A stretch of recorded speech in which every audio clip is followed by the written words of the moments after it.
बच्चों let us start a new chapter that is thermodynamics. देखो यहाँ पे थर्मो और डायनेमिक्स दो वर्ड्स हैं, ठीक है, इस चैप्टर के नाम में। And from here we should understand that this chapter is related to heat. पहली बात, अगर मैं थर्मो की बात करूं तो ये डायरेक्टली किसको कनेक्ट करता है? हीट को। और डायनामिज्म मतलब मूवमेंट, तो हीट के मूवमेंट की बात होती है या कन्वर्जन की बात होती है, ठीक है, हीट मूवमेंट। थर्मोडायनेमिक्स एक्चुअली बेटा एक चैप्टर है जिसमें हम क्या देखते हैं कि how heat is transferred from one system to another system, या सिस्टम से एक्सचेंज कैसे होता है। और दूसरी बात कि एक पार्ट से दूसरे पार्ट में हीट कैसे ट्रांसफर होता है, या फिर ऐसे देखते हैं कि एक टाइप से दूसरे टाइप में एनर्जी कैसे ट्रांसफर होती है, या वर्क एनर्जी में कैसे कन्वर्ट होता है। इन सब बातों पर जो है हम यहाँ पर डिस्कशन करते हैं, ठीक है। तो बच्चों एक बार मैं इस चैप्टर को डिफाइन करता हूं कि ये थर्मोडायनेमिक्स वर्ड डिफाइन क्या है। देखो, branch of physics which deals with interconversion between heat energy and any other form of energy, ठीक है, which is called thermodynamics. Okay, here we deal with internal energy, heat and work. ठीक है, देखो भाई यहां पे अगली बात क्या है कि we deal with processes involving heat, work and internal energy, जो कि अभी मैंने बोला कि बच्चों अगर आप थर्मोडायनेमिक्स पढ़ रहे हो तो मतलब आपको तीन चीजों से डील करना होगा। कौन कौन सी चीजें हैं? हीट, वर्क और इंटरनल एनर्जी, ठीक है। इन सारे टर्म्स को यहां पे हम डिस्कस करेंगे इंडिविजुअली और फिर उनके बीच में इंटर रिलेशन को भी समझेंगे। ओके, चलो, तो सबसे पहली बात है भाई कि थर्मोडायनेमिक्स समझने के लिए एक थर्मोडायनेमिक सिस्टम समझना पड़ेगा। सिस्टम क्या है? एनी पार्ट ऑफ मैटर, ठीक है, एनी पार्ट ऑफ यूनिवर्स जो कि अंडर ऑब्जर्वेशन होगा, जिसको हम ऑब्जर्व करेंगे, जिसको हम स्टडी करेंगे, उस पार्ट को हम क्या बोलते हैं? Thermodynamic system. जैसे कि मैंने बोला भाई एक ब्लॉक ऑफ आइस है, सपोज करो बेटा this is a cubical block of ice, ठीक है, इसको मैंने ऐसे फ्लोर पे रख दिया, तो यही हमारे लिए क्या बन गया? Thermodynamic system. या फिर हो सकता है एक कंटेनर हो जिसमें हमने कुछ गैस को बंद कर दिया हो, लाइक दिस, तो ये हमारे लिए क्या हो गया? थर्मोडायनेमिक सिस्टम हो गया। मतलब अब हम इसको और इसकी प्रॉपर्टीज को स्टडी करते हैं अगर, तो ये हमारे लिए क्या बन गया? थर्मोडायनेमिक सिस्टम, ठीक है। यहां पे हमें क्या स्टडी करना होता है? Interchange of energy and work with the near by space, यानी कि जिसको हम सराउंडिंग के नाम से भी जानते हैं। देखो यहां पे मैं इसको डिफाइन करता हूं, what is thermodynamic system. Thermodynamic system is system which can be represented in terms of pressure, temperature, ठीक है, वॉल्यूम, यहां पे कॉम्पोजिशन भी आ जाती है। तो किसी सिस्टम को डिफाइन करने के लिए, मतलब किसी को सिस्टम बोलने के लिए हमें उनके बारे में क्या क्या पता होना चाहिए? प्रेशर पता होना चाहिए, वॉल्यूम पता होना चाहिए, टेम्परेचर पता होना चाहिए। और अगर इस तरह की इंफॉर्मेशन, ठीक है, आपको अगर पता है तो आप बोल सकते हो कि you can define that thermodynamic system. Okay बेटा, तो थर्मोडायनेमिक स्टेट सिस्टम जो है वो क्या है? फिर से बोलता हूं मैं कि एक स्पेसिफाइड अमाउंट ऑफ मैटर या कुछ भी जिसको आप स्पेसिफाई कर लो, उसके प्रेशर को स्पेसिफाई कर लो, टेम्परेचर को स्पेसिफाई कर लो, ठीक है, और उसके बाद उसका वॉल्यूम फिक्स कर लो, तो आपको पता चलेगा कि उस चीज को हम क्या बोल सकते हैं? एक सिस्टम बोल सकते हैं। देखिए यहां पे क्या कहना चाहता हूं, specified portion of matter consisting of one or more substances on which effects of variables such as temperature, volume and pressure are to be studied, ठीक है। एक स्पेसिफाइड अमाउंट ऑफ मैटर जिसमें एक सब्सटेंस, दो सब्सटेंसेस या और भी substances हैं, उनको आप स्पेसिफाई कर लो, उनके टेम्परेचर, प्रेशर, वॉल्यूम को स्पेसिफाई कर लो, तो उसे क्या बोलते हैं? थर्मोडायनेमिक सिस्टम, ठीक है। और उस पे दूसरी जो क्वांटिटीज है उनके इफेक्ट को हम यहाँ पर स्टडी करते हैं। जैसे अगर उसको हीट देते हैं तो उसके टेम्परेचर, वॉल्यूम, प्रेशर में क्या इफेक्ट्स आएंगे, या उस पर कुछ अमाउंट ऑफ वर्क डन हम करते हैं तो उसके प्रेशर, टेम्परेचर, वॉल्यूम पे क्या इफेक्ट्स आएंगे। ठीक है, इस स्टडी को करने के लिए हमें सबसे पहले क्या डिफाइन करना पड़ता है, एक थर्मोडायनेमिक सिस्टम। इस बात को हमें ध्यान में रखना चाहिए। ठीक है, थर्मोडायनेमिक सिस्टम। अब थर्मोडायनेमिक सिस्टम के आसपास जो भी चीजें हैं, ठीक है, उसके बारे में बात करने से पहले एक बात देखते हैं। एक एग्जांपल दिया मैंने कि a gas enclosed in a cylinder. ये एक सिलेंडर हो गया बेटा, इसमें यहां पे गैस भर दी मैंने और इसको एक पिस्टन से बंद कर दिया। अब क्या हुआ, ये गैस निकल तो सकती नहीं है, तो हमने क्या बोला कि भाई ये जो अमाउंट ऑफ गैस है यही हमारे लिए क्या हो गया, एक सिस्टम हो गया। ठीक है, और देखो ये पिस्टन क्योंकि एक कांस्टेंट वेट का है तो ये कांस्टेंट अमाउंट ऑफ प्रेशर लगा रहा होगा। मैं रिपीट करता हूं बेटा, एक अमाउंट ऑफ गैस हमने इस सिलेंडर के अंदर बंद कर ली और एक कांस्टेंट वेट का पिस्टन इस पे रख दिया। क्योंकि इस पिस्टन का वेट जो है कांस्टेंट है तो प्रेशर इस पे क्या हो गया, कांस्टेंट हो गया। तो गैस एट कांस्टेंट प्रेशर, इसको भी मैं एक थर्मोडायनेमिक सिस्टम बोल सकता हूं। अच्छा, ये पिस्टन नहीं होता तो भी एक थर्मोडायनेमिक सिस्टम होता which is under atmospheric pressure. अभी तो ये पिस्टन प्रेशर लगा रहा है, अगर इस पिस्टन को हटा भी देता मैं तो यहां पे कौन सा प्रेशर लग रहा होता, एटमॉस्फेरिक प्रेशर लग रहा होता। तो वो भी एक थर्मोडायनेमिक सिस्टम हो सकता है। मैंने बोला था एक ब्लॉक ऑफ आइस हमारे सामने रखा है और उसके टेम्परेचर, प्रेशर, वॉल्यूम को अगर हम स्टडी कर रहे हैं तो वो भी एक थर्मोडायनेमिक सिस्टम है। एक बीकर में एक ग्लास पानी भर दो, ठीक है, तो वो भी हमारे लिए क्या हो जाएगा, a thermodynamic system if you study its pressure, volume, temperature and other quantities. ठीक, चलो भाई अब देखते हैं कि व्हाट इज सिस्टम बाउंड्री। अगर आपको एक सिस्टम डिफाइन करना है बेटा तो आपको एक बाउंड्री बतानी पड़ेगी कि इसके अंदर की सारी क्वांटिटी ऑफ मैटर जो है हमारे लिए, that is system for us. Okay, I will repeat. अगर बेटा आपको एक सिस्टम डिफाइन करना है तो आपको उसके आसपास में एक बाउंड्री डिफाइन करनी पड़ेगी।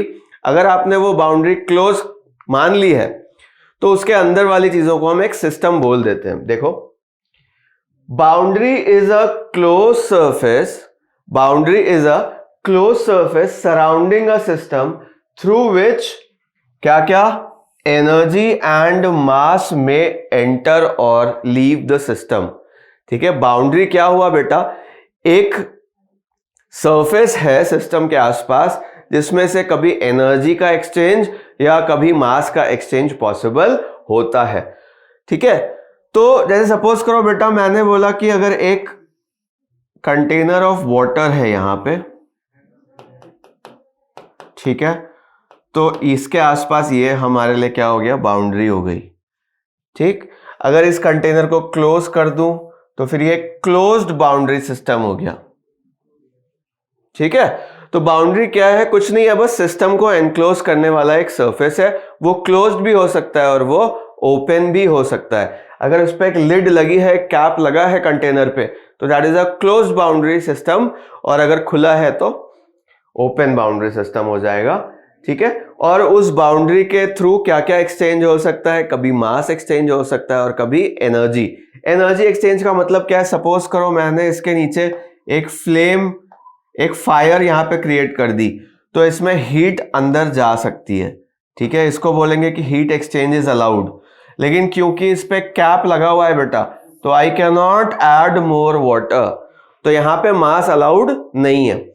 बट सपोज करो इसी कंटेनर का लिड अगर नहीं होता, if the lid was absent और इसमें एक लिक्विड या वाटर फिल्ड है, फिर से अगर मैं फायर से इसको हीट दे सकता हूं तो एनर्जी एक्सचेंज पॉसिबल है।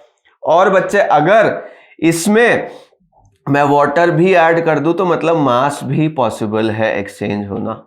ठीक है, तो आपको पता चल जाएगा कि कब मास एक्सचेंज होगा, कब नहीं होगा, और कब हीट एक्सचेंज हो सकती है या नहीं हो सकती। चलो भाई, सराउंडिंग क्या होगा भाई, सिस्टम बाउंड्री के अंदर जो भी आया वो तो सिस्टम है, उसके बाहर की सारी चीजें क्या कहलाती हैं, सराउंडिंग कहलाती हैं। ठीक है, anything outside the system which exchanges energy and mass with the system is called surrounding. मैं इसका स्टेटमेंट पढ़ता हूं आपके लिए। Anything outside the system which exchanges energy with the system and which tends to change the properties of the system is called surrounding। जैसे मैंने बोला बेटा कि अगर ये कंटेनर है आपके पास और सपोज करो इसमें कोई गैस भरी हुई है, this container is filled with a gas, so this is system. ये अंदर वाली चीज क्या हो गई हमारे लिए बेटा, सिस्टम, और इसके बाहर जो भी है वो क्या हो गया हमारे लिए, सराउंडिंग। ठीक है, ये सब हमारे लिए क्या हो गया बच्चों, सराउंडिंग हो गया। तो एक बात समझने वाली है कि if we categorize the space, the universe into two parts, we break the universe into two parts, तो it will break into system and the surrounding. ठीक है ना, जो पार्ट अंडर ऑब्जर्वेशन है वो सिस्टम, जो उसके बाहर है वो क्या हो जाएगा हमारे लिए, सराउंडिंग हो जाएगा। जैसे देखो, ये अगर एक कंटेनर है जिसमें गैस भरी हुई है तो ये हमारे लिए सिस्टम हो गया। इसके आसपास ये जो लाइन आप देख रहे हो ये क्या हो गई, उसकी बाउंड्री हो गई, डिफाइन करने के लिए कितना सिस्टम है। और anything outside that boundary is called surrounding. Surrounding में exchange matter, that is mass. कोई मटेरियल अंदर या उससे बाहर लिया जाता है तो बोलते हैं मास एक्सचेंज हुआ, और अगर हीट अंदर बाहर देते हैं तो हमने बोला कि भाई एनर्जी का एक्सचेंज हो रहा है। अच्छा, तो सिस्टम, थर्मोडायनेमिक सिस्टम की बात कर रहे हैं। सिस्टम को अब फिर ठीक से समझते हैं। Is the region containing energy and और मैटर, ठीक है, that is separated from its surrounding by arbitrary imposed walls और सराउंडिंग। फिर से सिस्टम को मैंने डिफाइन किया। अब क्योंकि हमारे पास बाउंड्री भी आ गई, सराउंडिंग भी आ गया समझ में, तो अब फिर से सिस्टम को अगर मैं डिफाइन करूं तो सिस्टम क्या है, जो एक एनर्जी पार्ट या मास पार्ट, मैटर के पार्ट को क्या करता है, सराउंडिंग से बाउंड्री अगर उसको सेपरेट कर रही है तो उस पार्ट को क्या बोलते हैं, सिस्टम बोल देते हैं। ठीक है, देखिए अब मैं बात करता हूं कि सिस्टम के कितने टाइप्स हैं। सिस्टम तो हमने समझ लिया कि बाउंड्री के अंदर वाला जो भी पार्ट होगा उसे हम क्या बोल देंगे बच्चों, सिस्टम। तो सिस्टम बहुत सारे टाइप्स के हो सकते हैं। एक बार उनके टाइप्स देख लेते हैं और उनको फिर डिटेल में समझ लेते हैं। देखिए, पहला नाम है हमारे लिए ओपन सिस्टम, दूसरा नाम है क्लोज सिस्टम, और थर्ड नाम है आइसोलेटेड सिस्टम। पहले इनके नाम को ध्यान से देखो। ओपन, ठीक है, ये क्या हमें सजेस्ट करता है कि it is open towards the surrounding, surrounding की तरफ खुला हुआ है ये। ठीक है, ये क्लोज्ड है, ये जरूर बंद होगा। ठीक है, और आइसोलेटेड मतलब बिल्कुल ही आइसोलेटेड है, सराउंडिंग से इसका कोई लेना देना नहीं है। ये तो लिटरल मीनिंग फील आ रही है इनके नेम्स को पढ़कर। एक बार वन बाय वन इनको समझते हैं। बच्चों, अगर मैं ओपन सिस्टम की बात करूं तो देखिए, ओपन सिस्टम क्या हो जाएगा, ऐसा कुछ हो जाएगा जिसमें सराउंडिंग के साथ मास का एक्सचेंज पॉसिबल हो। उस सिस्टम को हम किस नाम से जानते हैं, ओपन सिस्टम के नाम से जानते हैं। ठीक है, ओपन सिस्टम के नाम से जानते हैं। देखो, in an open system mass and energy both may be transferred, ठीक है, between the system and the surrounding. कहने का मतलब क्या हुआ कि अगर आपके सामने एक ओपन सिस्टम है, जैसे कि एक क्या हो गया, ओपन फ्लास्क है, इस फ्लास्क में अगर आप चाहो तो ऐड वाटर कर सकते हो या फिर इसमें से वाटर बाहर भी निकाल सकते हो। एंड सिमिलरली अगर इसको फ्लेम के ऊपर ले जाया जाए तो it can be given some amount of heat also. तो एक ओपन सिस्टम में मास और एनर्जी दोनों ही एक्सचेंज हो सकते हैं सराउंडिंग के साथ।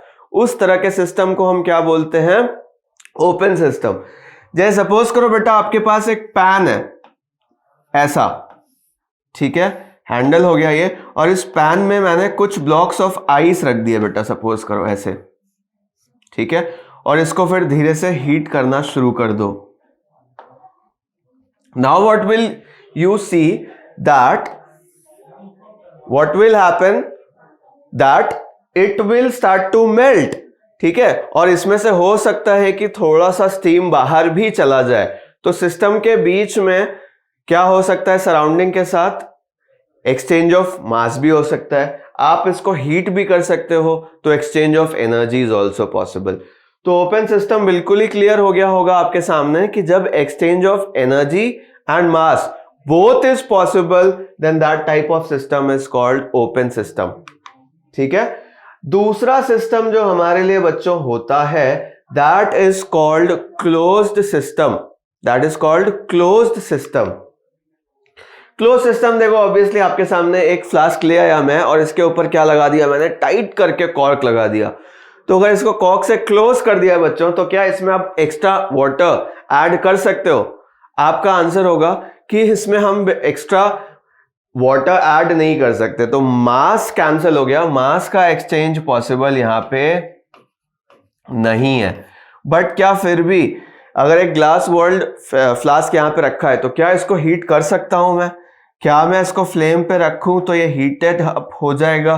हाँ बिल्कुल। तो एनर्जी का एक्सचेंज यहां पे पॉसिबल है बच्चों, ठीक है, एनर्जी एक्सचेंज इज पॉसिबल। तो जब मास का एक्सचेंज पॉसिबल हो, एनर्जी का एक्सचेंज पॉसिबल हो, तो उसे बोलते हैं ओपन। बट अगर मास का एक्सचेंज पॉसिबल ना हो, सिर्फ एनर्जी का एक्सचेंज पॉसिबल हो, तो उसे क्या बोलेंगे बच्चों? Close system. देखो, across the boundary of the close system transfer of energy only takes place, but transfer of mass does not take place. That type of system is called closed system. जैसे आप घर में याद करो, pressure cooker की अगर मैं बात करूं, ठीक है, और उसके जो ऊपर वेसल वाला पार्ट होता है उसको टाइटली क्लोज कर दो, तो अब वो क्या बन जाएगा बेटा? एक क्लोज सिस्टम बन जाएगा। उसमें से ना स्टीम अंदर आ सकती है ना बाहर आ सकती है, बस उसको हीट दे सकते हो। तो एनर्जी का एक्सचेंज पॉसिबल है, बट मास का एक्सचेंज अगर पॉसिबल नहीं है, तो उस तरह के सिस्टम को किस नाम से जानते हैं बच्चों? क्लोज सिस्टम से हम जानते हैं, ठीक है। इस बात को भी आप ध्यान में रखिएगा। अब मैं चलता हूं अपने थर्ड टाइप ऑफ सिस्टम के पास। थर्ड टाइप ऑफ सिस्टम क्या कहता है? बिल्कुल ही अकेला रहता है, ठीक है। तो उस पे पहुंचने से पहले एक दो एग्जांपल देख लो जल्दी से। क्लोज सिस्टम में क्या आ जाएगा? एक रेफ्रिजरेटर आ जाएगा। रेफ्रिजरेटर में क्या होगा बच्चों? आपके पास एक रेफ्रिजरेटर होता है, तो उसके अंदर आप मांस नहीं बेच सकते, है ना, मास आप नहीं भेज सकते। सिर्फ क्या होता है, अंदर से ही हीट का एक्सचेंज होता रहता है। इस बिल्कुल क्लोज हो जाता है रेफ्रिजरेटर अगर बंद है, तो इसके अंदर ना ही आप मास दे सकते हो ना निकाल सकते हो। बट अगर मैंने बोला कि इसमें से हीट देना हो तो दे सकते हो, हीट लेना हो तो ले भी सकते हो, ठीक है। Compression of gas in a piston cylinder assembly are examples of close system. अगर आपने सपोज करो बेटा एक सिलेंडर ले लिया, ठीक है, इस सिलेंडर के अंदर सपोज करो मैंने एक पिस्टन लगा दिया, ठीक। अब इसके अंदर क्योंकि गैस एनक्लोज्ड है बच्चों, ठीक है, और पिस्टन बिल्कुल एयर टाइट है, मतलब इसके अंदर कोई गैस अंदर भी नहीं जा सकती और कोई भी गैस बाहर नहीं जा सकती। तो इस केस में क्या ऑब्जर्व होता है कि मास का एक्सचेंज पॉसिबल नहीं है। बट अगर मैं इसको हीट करना चाहूं तो इसके लिए कोई प्रॉब्लम नहीं होगी। अगर ये वॉल्स कैसी हैं? कंडक्टिंग वॉल्स हैं। कैसी वॉल्स हैं बेटा? कंडक्टिंग। अगर कंडक्टिंग वॉल्स होंगी तो फिर हीट का एक्सचेंज पॉसिबल है, बट मास का एक्सचेंज पॉसिबल नहीं है। तो पिस्टन सिलेंडर असेंबली जिसकी वॉल्स कंडक्टिंग हो, वो हमारे लिए कैसा एग्जाम्पल हो जाएगा बच्चों? एक क्लोज सिस्टम जैसा एग्जाम्पल है, ठीक है। आओ थर्ड एग्जाम्पल पे हम लोग चलते हैं सिस्टम के। थर्ड टाइप ऑफ सिस्टम जो हमारे लिए है वो है आइसोलेटेड सिस्टम। आइसोलेटेड का मतलब जिसका सराउंडिंग से कोई लेना देना नहीं है, ठीक है। It is angry with the surrounding. It does not want to exchange any mass with the surrounding. It does not want to exchange any amount of heat with the surrounding. इस तरह के सिस्टम को हम कैसा system बोलते हैं बच्चों? Isolated system. ठीक है, देखो आइसोलेटेड सिस्टम में क्या खास बात होगी, ध्यान से देखिए। इसकी जो वॉल्स होंगी वो बिल्कुल कैसी होंगी? इंसुलेटिंग होंगी। इंसुलेटिंग वॉल्स होंगी। इंसुलेटिंग वॉल होने से क्या फायदा है बच्चों? इंसुलेटिंग वॉल्स अगर हमारे सामने आ जाए तो इंसुलेटिंग वॉल्स होने का क्या फायदा है कि इसमें कोई भी हीट आप अंदर भेज नहीं सकते और कोई भी हीट इसमें से बाहर निकाल नहीं सकते। इंसुलेटिंग वॉल का मतलब क्या हुआ? Non conducting walls. ठीक है, जैसे मैंने बोला कि अगर एक बीकर को या एक फ्लास्क को आप वुडन बॉक्स के अंदर रख दो, ठीक है, या फिर ग्लास वूल, ठीक है, या ग्लास वूल मतलब क्या होता है? ग्लास फाइबर से बना हुआ वूल होता है जो बिल्कुल ही इंसुलेटिंग होता है। ठीक है ना, जैसे आपने थर्मोस फ्लास्क देखा होगा तो उसके अंदर क्या होता है? एक वैक्यूम क्रिएटेड होता है, उसके थ्रू हीट का एक्सचेंज पॉसिबल नहीं है। इस तरह के केसेस जिसमें वॉल्स जो है बिल्कुल हीट का कंडक्शन अलाउ नहीं करती, ठीक है, और वो पूरी तरह से बंद होते हैं, जिसमें हीट ना अंदर आ सकती है ना बाहर जा सकती है, मास ना अंदर आ सकता है ना जा सकता है, उस तरह के सिस्टम को हम किस नाम से जानते हैं? Isolated system. ध्यान रखो, जब भी आपके सामने आइसोलेटेड सिस्टम नाम आएगा तो आप समझ जाना कि उसका जो अमाउंट ऑफ मास है वो कांस्टेंट रहेगा, और दूसरी बात कि उसका जो हीट है वो भी एक्सचेंज जीरो हो जाएगा विद द सराउंडिंग। ठीक है, तो a system in which there can be no exchange of matter and energy with the surrounding is said to be isolated system. ठीक है, no exchange of matter and energy, इस बात को ध्यान में रखिएगा। ठीक है, ये हमारे लिए क्या हो गया? एक आइसोलेटेड सिस्टम हो गया। तो जल्दी से मैं इसको समराइज करने की कोशिश करता हूं। देखो, अगर आइसोलेटेड सिस्टम है तो एनर्जी आना भी पॉसिबल नहीं है और मास का अंदर आना भी पॉसिबल नहीं है। रेड वाला एरो हमारे लिए क्या है बच्चों? एनर्जी। ठीक है, रेड वाला एरो एनर्जी और ब्लू वाला एरो हमारे लिए क्या है? मैटर है। तो मास भी अंदर आना अलाउड नहीं है, बाउंड्री पे गेट लगा हुआ है भाई। ठीक है, क्लोज सिस्टम क्या हो जाएगा? इसमें एनर्जी का एक्सचेंज तो पॉसिबल है, नाम से ही देख लो।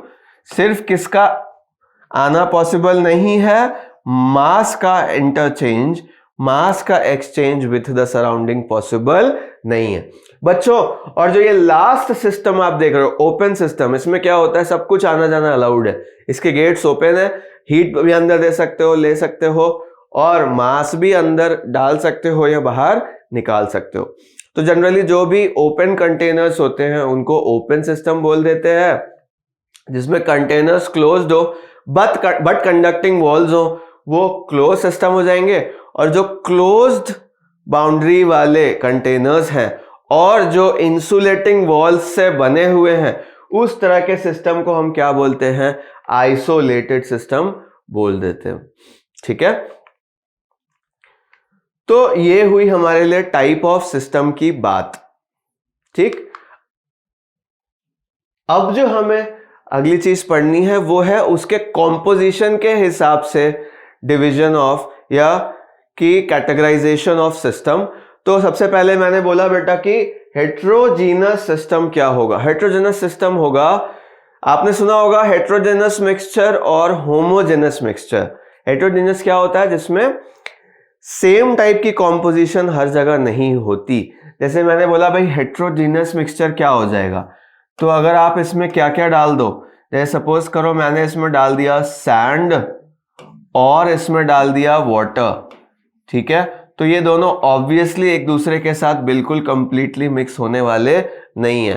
ठीक है, तो जहां पे दो टाइप या तीन टाइप या मोर देन दोस दैट बहुत सारी क्या कहते हैं इसमें सब्सटेंसेस हो, बिल्कुल एक जैसी कॉम्पोजिशन अगर सिस्टम में नहीं देखने को मिलती है, तो उस तरह के सिस्टम को क्या बोल देते हैं हम लोग? हेट्रोजेनस सिस्टम बोल देते हैं। ठीक है, देखो, system which is not uniform throughout is said to be heterogeneous system.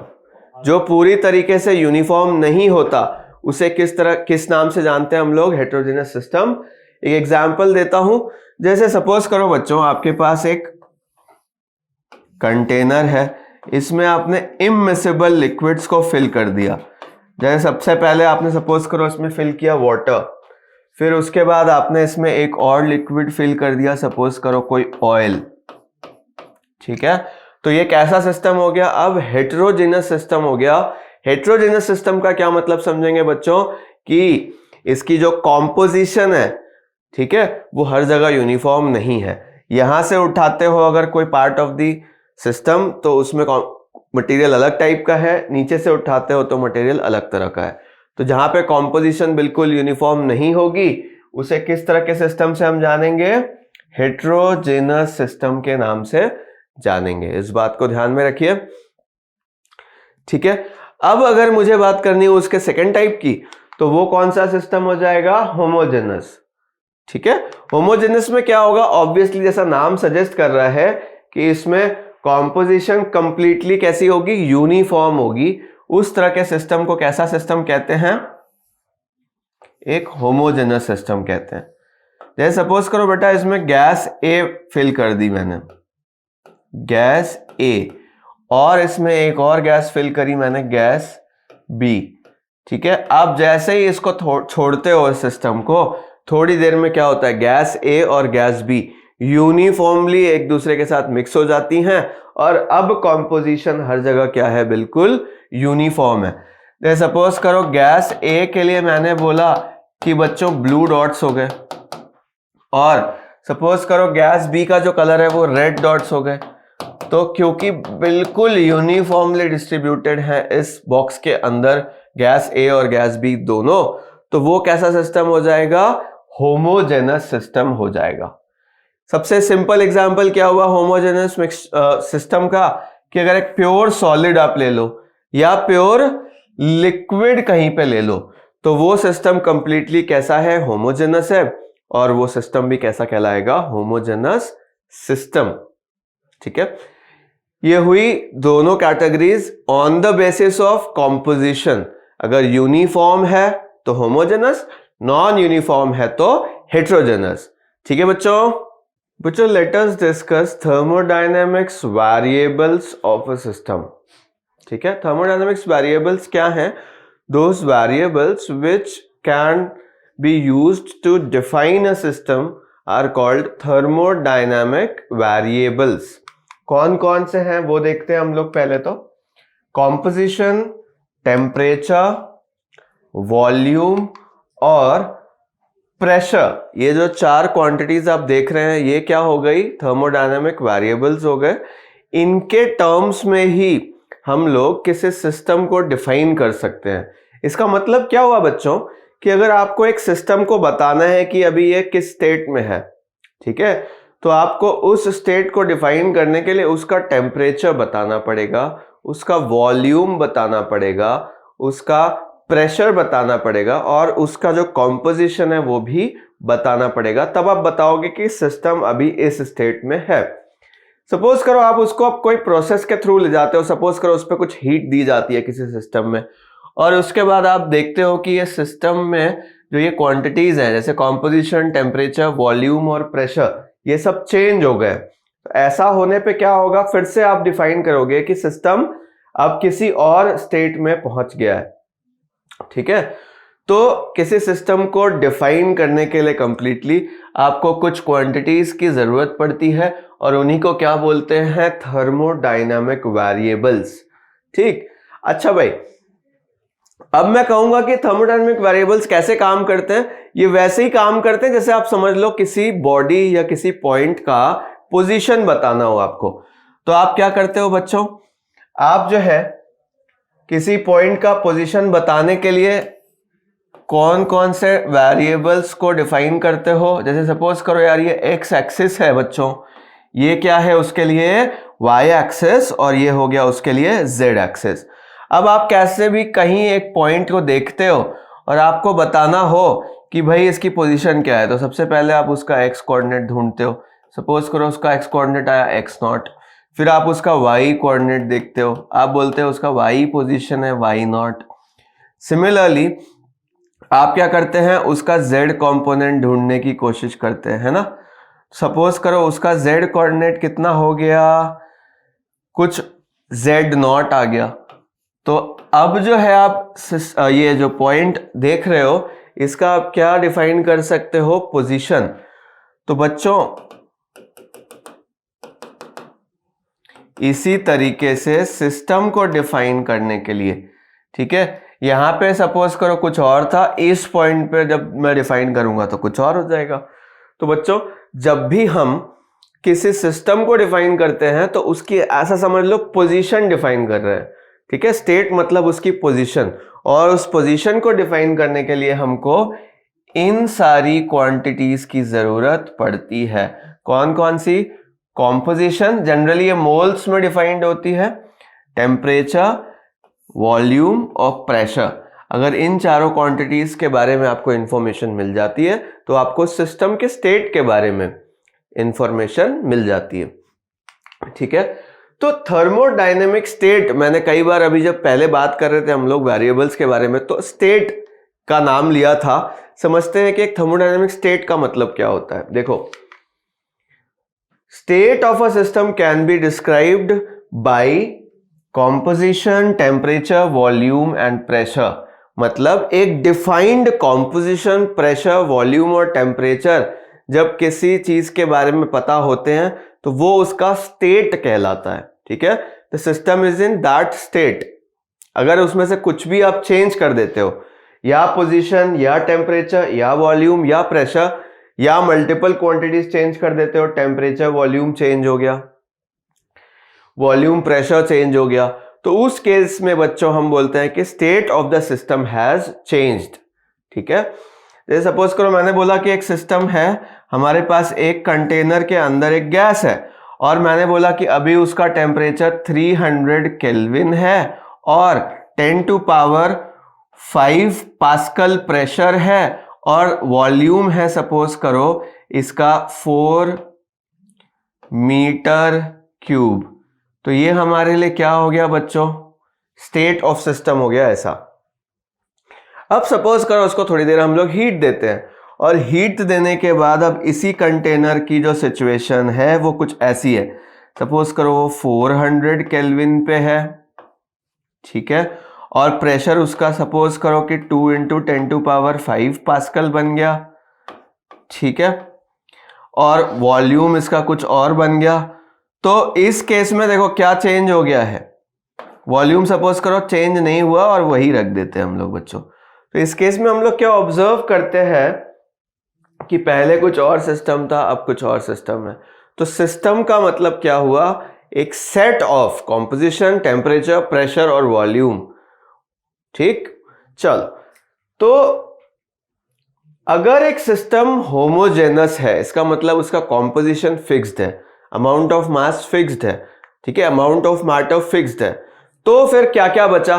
देखो हमारे पास क्या क्या था अभी तक, कॉम्पोजिशन के लिए मैंने म्यू यूज किया, वॉल्यूम था, प्रेशर था और टेम्परेचर था। अगर सिस्टम होमोजेनस है और डेफिनेट मास है उसके पास, ठीक है, तो इसकी चिंता हमें करने की जरूरत नहीं है। ये तो क्या हो गया बेटा, कांस्टेंट हो गया। क्या क्या फिक्स किया हमने, कॉम्पोजिशन और उसका जो मास है, अमाउंट ऑफ सब्सटेंस है, वो क्या हो गया, फिक्स कर दिया।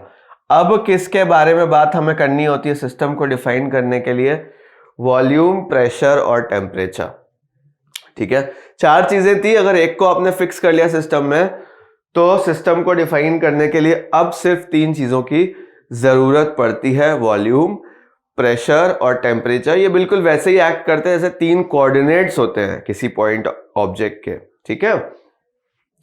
तो अब हम ये समझ लेते हैं कि बच्चों ये जो 3 वेरिएबल्स हमने देखे, कौन कौन से, प्रेशर, वॉल्यूम और टेम्परेचर और कॉम्पोजिशन, ये सब एक इक्वेशन के थ्रू क्या होते हैं, इंटर रिलेट हो जाते हैं, जिसको आपने देखा भी होगा, PV is equal to NRT या PV is equal to mu RT। यहां पे म्यू जो है हमने कॉम्पोजिशन बोला हुआ है, PV is equal to mu R T. आपने इसको पहले भी देखा होगा कई बार, आपने इसको आइडियल गैस इक्वेशन भी बोला होगा कई बार, है ना। यहाँ पे P प्रेशर है, V वॉल्यूम है, R यहाँ पे हम बोलते हैं gas constant, ideal gas constant, और T क्या हो जाता है बच्चों यहाँ पर, टेम्परेचर ऑफ द सिस्टम।